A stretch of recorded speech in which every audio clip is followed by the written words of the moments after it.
Varicose veins తో బాధపడుతున్నారా? భారతదేశంలోనే బెస్ట్ ట్రీట్మెంట్ అందించే ఏకైక హాస్పిటల్ ఎవిస్. నమస్తే రమగారు. నమస్తే రమగారు. ఇది ప్యూర్లీ మన కోసమే, అంటే ఆడవారి కోసం. పని ఒత్తిడిని తగ్గించే టెక్నిక్స్ ఏమన్నా ఉంటాయా? ఎందుకంటే ఇంటా బయట కూడా పరుగులు పెట్టాల్సిన పరిస్థితి. ఇక్కడ ఉంటాము, ఇంట్లో గురించి ఆలోచిస్తూ ఉంటాము. పిల్లలు ఏం చేస్తారు, ఎలా ఉన్నారు, నైట్కి ఏం వండాలి, రేపొద్దున బ్రేక్ఫాస్ట్ ఏంటని. అక్కడ కూర్చుంటాం, ఆఫీసులో గురించి అంటే తీసుకోవాల్సి వస్తుంది అంత స్ట్రెస్ కదండి. ఈ ఒత్తిడిని తగ్గించుకునే టెక్నిక్స్ ఏమన్నా చిన్న చిన్న టిప్స్ ఉంటే చెప్పారంటే అందరం ఫాలో అవుతాం. ప్రతి వాళ్ళకి ఓన్ టెక్నిక్ ఒకటి ఉంటుంది కదా జయ. నువ్వు చెప్పు, నువ్వేం చేస్తావు? ఒత్తిడి ఉంది అనా ఎక్కడిదక్కడ తీసుకుంటాను అమ్మగారు. పెద్దగా మనసుకు తీసేసుకోను, ఆ పని అక్కడితో కంప్లీట్ చేసుకుంటాను. ఏదైనా ఇబ్బంది వచ్చినా పెద్దగా మనసుకు తీసుకోను, సంతోషం వచ్చినా ఎక్కువ తీసుకోను. దానివల్ల నాకు ఎక్కువగా స్ట్రెస్ ఫీల్ అవును. అది నేను ఫాలో అవుతా. ఏదైనా ఒక మంచి విషయం జరిగింది, ఆహా అన్న ఎక్స్ప్రెషన్ ఉండదు. నాకే ఒక్కొక్కసారి అనిపిస్తుంది నేనేంటి ఎక్కువ ఆలోచించట్లేదా, అందరిలాగా నేను లేనా ఏంటి, ఎందుకు స్పందించట్లేదేంటి, స్పందించలేకపోతున్నా. స్పందించను ఎక్కువగా, నా నేచర్ అది. దానివల్ల ఎక్కువగా ఇబ్బంది అనిపించదు. ఎక్కువగా పెట్టుకుంటాం కదా ప్రతిదీ మనసుకు తీసుకోవటం, అనవసరమైన కాంప్లికేషన్స్కి. మీతో నేను ఎన్నిసార్లు మాట్లాడతా, షూట్ ఉందంటే మీకు ఫోన్ చేస్తా, లేకపోతే చేయవు కదా కదా. అట్లాగే అందరితో అలానే ఉంటా, అందుకని ఇష్యూస్ తక్కువ నాకు. సో ఇది ఒక పాయింట్. ఇది పని ఒత్తిడి అంటారా? నాకు కొంచెం మేనేజ్ చేయడానికి అన్నీ ఉన్నాయి కదా రమ్మగారు, దానివల్ల నాకు ఒత్తిడి కూడా ఎక్కువ తీసుకోవట్లేదు. నేను ఉండట్లా నాకైతే. నేనేం చేస్తాను అడగాలిగా, నువ్వు నన్ను. అడుగుతాను తప్పు గారు, నేను అడుగుతా చెప్పండి. రమ్మగారు మీరేం చేస్తారు? హాయిగా టీవీ చూస్తా జయ. నేను ఎప్పుడు చెప్తారు, నేను ఎప్పుడు చెప్తా. అది మీరు స్ట్రెస్ కోసం చూస్తారా? అవునండి, స్ట్రెస్ రిలీవ్ అవటానికి చూస్తాను. నేనేం సీరియల్స్ చూడను, అస్సలు చూడరు. సినిమాలు చూస్తా. డాక్టర్ గారు చూసేటప్పుడు ఆయనతో పాటు చూస్తాను. అప్పుడు కూడా ఆ సినిమాని ఎట్లా అని చూడను. ల్యాప్టాప్ ఉంటుంది, చదువుకుంటూ మధ్య మధ్యలో చూస్తాను. ఫోన్ పెట్టుకుంటాను, అబ్బాయి చూస్తూ ఉంటే మధ్యలో అట్లా కాసేపు ఒక 10 minutes మళ్ళీ అదేంటి ఒక సినిమా ఇంట్రెస్ట్గా కదలకుండా ఎందుకు చూడలేవు నువ్వు అంటారు. చూడాలా, నేను అలా చూడను. మొత్తం సినిమా అంతా చూస్తే ఆ సినిమా కష్టాలన్నీ నా బుర్రకెక్కుతాయని అనుమానం నాకు. అసలు మీకు అంత టైం ఎక్కడ ఉంటుంది రమ్మగారు? తక్కువే. అయితే ఎవరైనా సరే జయ, మనం రొటీన్గా ఒకటే రకంగా పనిచేసే ఏజ్లో నాకు అంత రొటీన్ లేదు. ఒక ఏజ్ ఉంటుంది, అది ఎప్పుడు జనరల్గా అందరికి ఎప్పుడు ఉంటుంది, పిల్లలు చిన్నతనం నుంచి వాళ్ళు కాలేజీలకు వెళ్ళేదాకా ఒకటే రొటీన్ ఉంటుంది. పొద్దున రోజు బాక్సులు చేయటం, వాళ్ళ బాక్సు, మన బాక్సు, మగవాళ్ళ బాక్సు, పెద్దవాళ్ళు ఉంటే వాళ్ళ సంగతి చేయటం, పరిగెత్తటం, మళ్ళీ రావటం, మళ్ళీ ఇవన్నీ చేయటం, పిల్లల చదువులు, వాళ్ళ ట్యూషన్లు, వాళ్ళ క్లాసులు, వాళ్ళ వ్యవహారం. అమ్మయ్య దేవుడా అని రాత్రి 11కో 11:30కో పడుకోవటం, మళ్ళీ పొద్దున్న 5 అయిపోయింది లే మళ్ళీ ఉరుకు పరుగు, మళ్ళీ ఉరుకు. శనివారం ఆదివారం వస్తే ఏదో కొంచెం రిలాక్స్ అవుతారు. కానీ నిద్ర లేస్తే అసంకల్పిత ప్రతికార్యలాగా వంటింట్లోకే దారి తీసేస్తాయి కాళ్ళు. ఈ రొటీను కొంతకాలం, కొన్ని ఏళ్ల పాటు నడుస్తుంది. మా పిల్లలిద్దరికీ గ్యాప్ ఉంది, ఒక 6-7 సంవత్సరాలు. పెద్దవాడు కాలేజ్కి వెళ్ళాక, హైయర్ స్టడీస్కి బయటకు వెళ్ళాక కూడా నేను ఇంకొక 6-7 ఏళ్ళు పనిచేశాను. 7 ఏళ్ళు అదే లైన్లో. ఇప్పుడు ఇద్దరు పిల్లలు దగ్గర పిల్లలు అనుకో, తొందరగా అయిపోతుంది. ఒక్కడే పిల్లాడు అనుకో, వాడు కాలేజీకి వెళ్ళడంతో మన రొటీన్లు తగ్గిపోతాయి. నేను కొంచెం ఎక్కువ కాలమే పనిచేస్తాను. అదేలేండి, ఎక్కువ కాలమే. పొద్దున్నే మార్నింగ్ 6 వంట మొదలు పెట్టేసేయటం చేశాను. ఇప్పుడు నాకు అవసరం లేదు. చాలా మంది ఏం చేస్తారంటే, ఈ రొటీన్ అలవాటైంది కాబట్టి ఆ 8:30 లోపలే వంట చేసేసేయాలి, ఇలాంటి సిద్ధాంతం ఉన్న వాళ్ళు చాలా మంది కనపడతారు. ఆ రొటీన్ బ్రెయిన్లో ఫిక్స్ అయిపోయి ఉంటుంది. ఆ 8:30కే వంట చేసేస్తారు, 10 లోపలే పని అయిపోవాలి మొత్తం. 10 తర్వాత ఇంకా వంటిల్లు కట్టేస్తారు, హాల్లోకి వచ్చి కూర్చుంటారు, కుక్కర్ పెట్టుకుంటారు 12:30కి కావాలంటే, అంతే తప్ప ఇంకా చెయ్యరు. ఇది వాళ్ళు హ్యాండిల్ చేయగలిగే వాళ్ళు అనమాట. నాకు ఆ రొటీన్ పోయింది. నాకు ఇంకో రొటీన్ ఉంది. ఎవ్రీడే బై 9:30 ఇంట్లో నుంచి ఆయన బయటకు వెళ్ళిపోతారు. ఆ టైంకి టిఫిన్ అయిపోవాలి మా ఇంట్లో.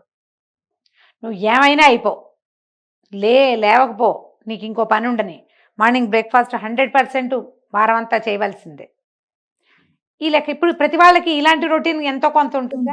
12 తినేయాలి, మనము తినాలి, రాత్రి ఈ టైం కల్లా పడుకోవాలి. ఇప్పుడు ఇలా రొటీన్ టైమ్స్ ఫిక్స్ చేసుకుని ఉన్న వాళ్ళకి స్ట్రెస్ లేని రొటీన్, అంటే తప్పనిసరిగా ఆ పిల్లలకి అది అందించవలసిందే లాంటివి లేకపోతే ఫ్రీగానే ఉంటుంది.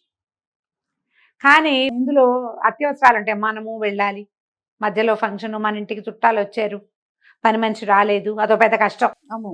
కరెంటు పోయింది టైంకి, మిక్సీ అవ్వదు. కరెంటు పోయేసరికల్లా చిమ్నీ అవక తిరగమాతలు పెట్టలేకపోతాం, గీజర్లు లేక స్నానం చేయలేకపోతాం. ఇవన్నీ ప్రాబ్లమ్స్గా ఉంటుంటాయి. ఇవన్నీ కూడా సహజంగా ప్రతి వాళ్ళు హ్యాండిల్ చేస్తారు, చేసేయగలుగుతారు జయ. ఎప్పుడైతే మనకి శారీరకమైన వీక్నెస్ కానీ ఎమోషనల్గా ఏదైనా హర్ట్ అయితే కానీ మనము సమస్య ఈ రెండిటితోటి ఈ రొటీన్ని హ్యాండిల్ చేయలేకపోతాము. ఇప్పుడు మరణాలు, ప్రమాదాలు, అనారోగ్యాలు లాంటి ఎమోషన్స్ అనుకో, వాటిని వదిలేయటమే. అలా కాకుండా మన ఇద్దరం పోటాడుకోవటం, ఎదురింటి వాళ్ళతో తగాదా, వాకింగ్లో ఎవరితో కుక్క మనం వెంట పడ్డం, లేదా కుక్క కాళ్ళకడ్డంబడి మనం పడ్డం, అక్కడ గొడవ. ఇలాంటి ఎమోషన్స్ అనుకో, తగాదాల వల్ల, పిల్లలు కొట్లాటల వల్ల, ఏదైనా వస్తువు కనపడిపోవటం వల్ల వాళ్ళు మనమే, అవతల వాడు స్పౌజే కదా గొడవలు వచ్చేది, వాళ్ళు ఏదో తిరగబడి పోటాడడం, తూతూ మేమే అనుకోవటం, పని చేత పట్టది. ఇవన్నీ కష్టాలు అందరికీ ఉంటాయి కదా, అన్ని చోట్ల ఉండేవి. మనం ఏ రోజు ఎట్లా హ్యాండిల్ చేస్తే అట్లా హ్యాండిల్ అవుతూ ఉంటాయి అవి. దీంట్లోంచి, ఈ రొటీన్లోంచి రిలాక్స్ అవ్వటం ఎట్లా, అది మనకు వచ్చింది కదా. చెప్తా నేనేం చేస్తున్నానో కూడా చెప్పాలి. ఇప్పుడు ఒక పాయింట్ చెప్పారు, టీవీ. నేనైతే నాకేం చాలా విసుగ్గా ఉంది, పని చేత పట్టట్లేదు, పడే ఒక గంట సేపు ఏదైనా చూద్దాం అని ఏదో చూస్తా. దీంట్లో నేను ఎక్కువగా చూసేవి షార్ట్ ఫిల్మ్స్, చిన్న చిన్న ఇవి ఉంటాయి, ఫిల్టర్ కాపీ అలాంటివి కొన్ని బాగుంటాయి, గర్లీ అప్ప అలాంటి చిట్టివి, 10 నిమిషాలు 8 నిమిషాలు అయిపోతుంది. పెద్ద పెద్ద సినిమాలు అవి నా వల్ల కాదు. అవేవో చూసి మార్చేసి ఒక 5-6 చూసి చాలు ఇవాళకని లేచేస్తాను. మళ్ళీ రొటీన్లోకి వెళ్ళిపోతారా? మళ్ళీ రొటీన్లోకి వెళ్ళిపోతాను, రిలాక్స్ అయిపోతాను. నేర్చుకున్నాను నేను అది, మరి నాకు తప్పట్లేదు, రిలాక్స్ అవ్వక తప్పదు. మళ్ళీ 1 గంట అయ్యేసరికి భోజనం వేళ అయిపోతుంది కదా. 12-12:15 కల్లా లేచేస్తా టీవీ దగ్గర నుంచి. అప్పుడు గబగబా వంట చేసేసుకుంటాం. నేను ఇంట్లో ఉన్న రోజున, బయటకు వచ్చే రోజున స్ట్రెస్ ఫీల్ అవ్వడానికి సమయమే లేదు మనకి. అదే కదా కదా. మీరేం చేయాలి రమ్మగారు, మీరు ఇప్పుడు ఇల్లు ఆఫీసు, ఇంట్లో ఉన్నప్పుడు వేరు, ఇప్పుడు ఆఫీస్ కూడా ఉంది కాబట్టి, ఇక్కడ ఏదన్నా మనం పనిని మీరు బ్యాలెన్స్ చేయలేక అబ్బా విసుగు వచ్చేస్తుంది అట్లా ఎప్పుడన్నా అనిపిస్తుందా? నాకా అనిపిస్తుంది కదా. మీరే ఇంట్రెస్టెడ్ గా ఉంటారు కదా, ఎప్పుడు చేద్దాం అంటారు నన్ను. యాక్చువల్గా అయితే నాకు ఈ పని బోర్ కాదు, ఇష్టం. ఎందుకంటే నేను ప్రతిసారి కొత్తది చేస్తానమ్మా. పైగా నేను ఏం చూపించాలి అనేది ఏం లేదు కదా, నేను చదువుకుంటాను, నువ్వు ఏ సబ్జెక్ట్ అడిగినా నేను మాట్లాడతాను 100%. ఇప్పుడు ఇది మాట్లాడుతున్నావు, దీనికి ఏం ప్రిపరేషన్ ఇచ్చామా? అసలు లేదు, కొత్త కొత్త ఆలోచనలు ఇప్పుడే వస్తున్నాయి నాకు. ఇది నేను ప్రిపేర్ అయింది కాదు కదా, కొత్తగా లేదు జీవితం. ఒక స్టోరీ తప్ప ఏది ప్రిపరేషన్ లేదు, మనకి అవసరం లేదు. కాబట్టి నాకు అట్లా అనిపించదు, అబ్బా నేను అనవసరంగా ఇది పెట్టుకున్నాను, స్ట్రెస్ అవుతోంది, ఈ రోజు వద్దు, లేకపోతే ఇక్కడే ఉందాం, మళ్ళీ ఇంట్లో మళ్ళీ వెళ్ళి పని చేసుకోవాలి, అట్లా ఏమనిపించదు కదా మీకు? ఇది అనిపించదు, అదే అనిపించదు నాకు. నేను రెండు చేయగలుగుతాను. ఎందువల్ల రమ్మగారు? ఇష్టం వల్ల వస్తుంది అది. అంతే అనుకోవాలి జయ. మనం చెయ్యగలిగే పని అనుకో ఒకటి, మనకి ఆసక్తి ఉన్న పని. అండ్ ఇక్కడ నాకు టార్గెట్ లేదు కదా జయ, చాలా ముఖ్యమైనది. నన్ను తోలేవాళ్ళు లేరు. మనకి ఎప్పుడు ఒక పని విసుగు పుడుతుంది జయ, నీకు నచ్చదు, చేయలేవు, కానీ నువ్వు చేసి తీరాలి. దాన్ని నీ పని మీద ఇంకొకళ్ళ నిగరాన్ని ఉంటుంది, వేరే వాళ్ళ అదుపు ఉన్నప్పుడు ఎక్కువ విసుగొస్తుంది. నీకు టార్గెట్స్ ఉంటాయి ఆఫీసుల్లో, నీకు తెలుసు కదా. అవును, నాకు తెలీదు, నాకు టార్గెట్ లేదు. టార్గెట్ ఉండేసరికల్లా స్ట్రెస్ ఆటోమేటిక్గా డెవలప్ అయిపోతుంది. ఆటోమేటిక్గా డెవలప్ అవుతుంది. నువ్వు 11కే వచ్చేయాలి అంటే నాకు ఇంట్లో విసుగు పుడుతుంది, పరిగెత్తలేక. ఓసారి ఇక్కడికి వచ్చాక ఇంకేం లేదని మామూలే. ఎప్పుడైనా విసుగ్గా వస్తానా జయ? నేను ఏ రోజు చూడలేదండి. నేను విసుగ్గా రాను. లోపలికి వచ్చాక అంటే కెమెరా ముందు చెప్పొచ్చు చెప్పకూడదు, బాగోలేదంటారు హెల్త్, అయినా సరే రేపు చేసేద్దాం జయ అంటారు. ఎందుకు రమ్మగారు, ఒక రోజు రెస్ట్ తీసుకోవచ్చు అంటారు. నేనే ఎప్పటికైనా మనం చేయాల్సిందేగా, ఆ థాట్ నాకు భలే ఇంట్లో అయినా పడుకునేది. అదేదో అక్కడ ఖాళీగా కూర్చుని టీవీ చూడడం తప్పిస్తే చేసేది ఏమి ఉండదు కదా.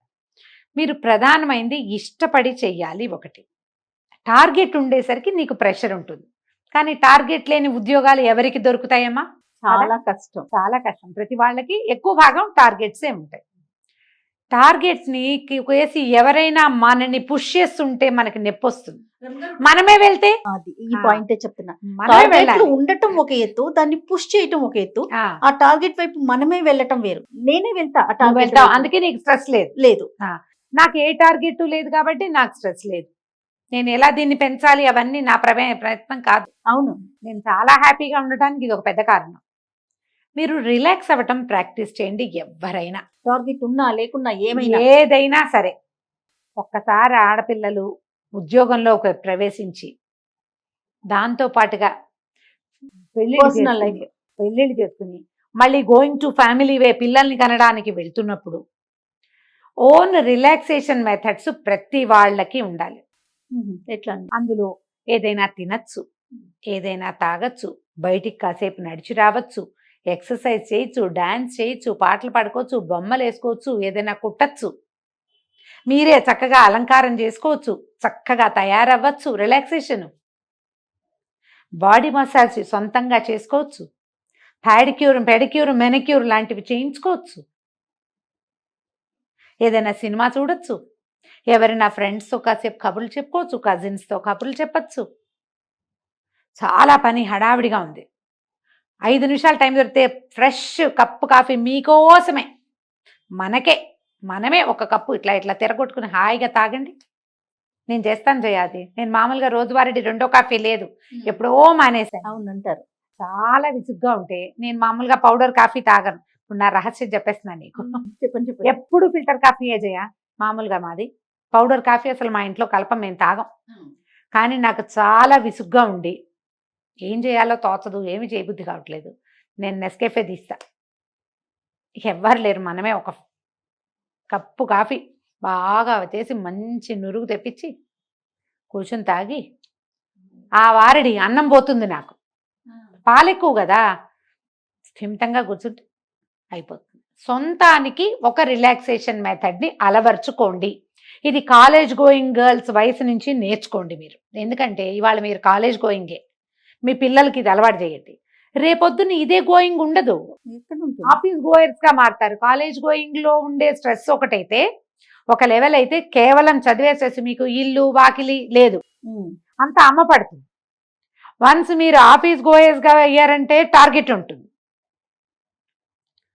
ఇల్లు కొంతే ఉంటుంది.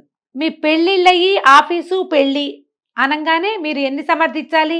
ఇల్లు, హస్బెండ్, మన సాటిస్ఫాక్షన్తో పాటు అవతల వాటి సాటిస్ఫాక్షన్, ఇన్లాస్, వాళ్ళ కుటుంబానికి ఒక ప్రత్యేక సమాజం, వాళ్ళవేవో పద్ధతులు, వాళ్ళ చుట్టాల్లో కలవటాలు, వాళ్ళకే ఇంపార్టెంట్గా ఉన్నారు, మనం ఇంపార్టెంట్గా లేవని అప్పుడప్పుడు మనకు కనపడుతుంటుంది.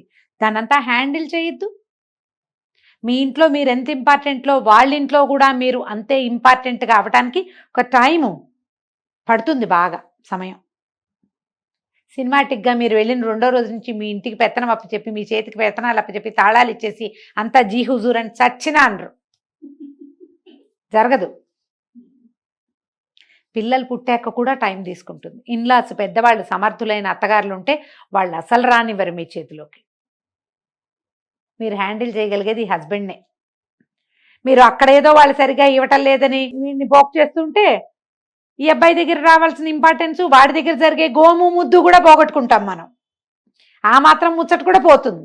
ఇది ఎంతసేపు నచ్చబెడుతుందిరా దేవుడా అంటాడు. రమ్మగారు, ఇవాళ రేపు ఇంకా ఇన్లాస్ కిందే ఉండే కోడళ్ళు ఉన్నారమ్మా, ఎందుకు లేరు? 100% ఉన్నారు.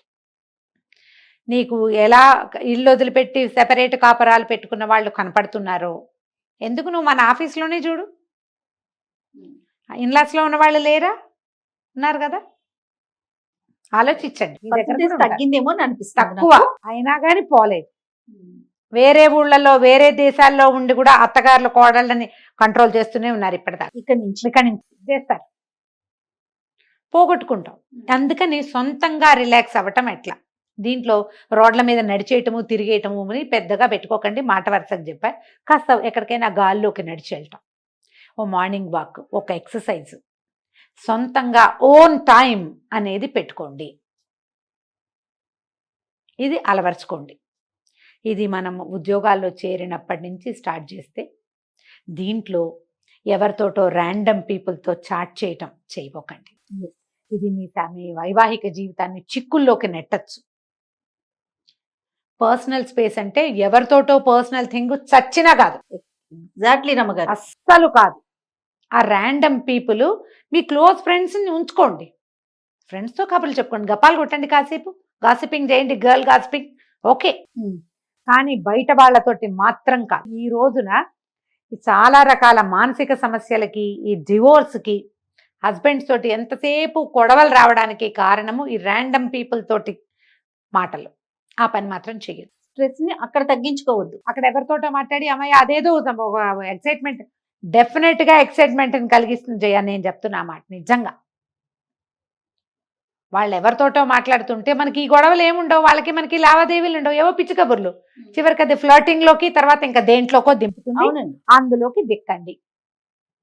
వాటిలలో కలదు క్లాస్మేట్స్, ఫ్రెండ్స్, కలీగ్స్, కజిన్స్, చుట్టుపక్కల మన కొలోనియల్ కజిన్స్, చుట్టుపక్కల ఇళ్లలో ఫ్రెండ్స్, చిన్నప్పటి ఫ్రెండ్స్ ఉంటే అందరినీ హలో హలో అంటూ ఉండండి, ఎవరితోటైనా మాట్లాడండి.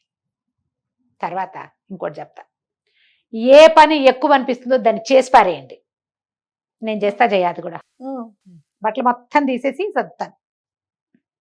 ఇది వరకు ఎవరో ఒక మనిషి దొరికేవాళ్ళు, ఇప్పుడు మనుషులు లేరు. నేనేదో ఒక నా వీడియో ఒకటి పెట్టుకుని ఆ కథ నడుస్తూ ఉంటుంది, నేను బట్టలు సర్దేస్తాను. నా స్ట్రెస్ మేనేజ్ అవుతుంది దీంతో. మీకు మీరేనండి? మరేం చేస్తాం, ఏదో కథ వింటాను.